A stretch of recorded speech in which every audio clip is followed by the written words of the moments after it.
এটা একটা fan fiction, কেউ এটাকে সিরিয়াসলি নেবে না। স্টেশনের প্ল্যাটফর্মে দাঁড়িয়ে ছিল জাঙ্কুক।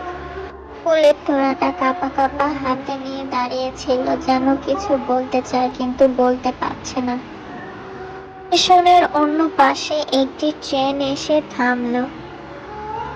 ট্রেন থেকে নেমে ধীরে ধীরে জাঙ্কুকের দিকে হাঁটা শুরু করলো।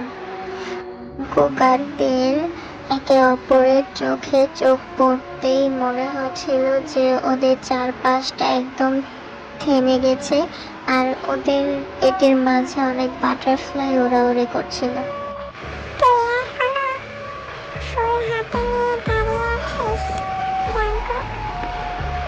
তুই আসবি বলেছিলি তো, তাই আর কি বিশ্বাস করে দাঁড়িয়েছিলাম।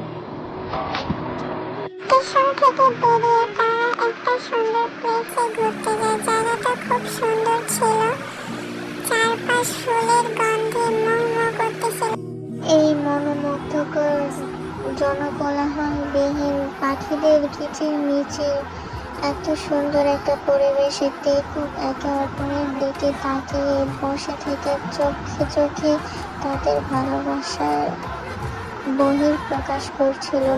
হয়তোবা অপেক্ষার প্রহর শেষ হয়ে ভালোবাসায় শুরু হয়েছিল তাদের।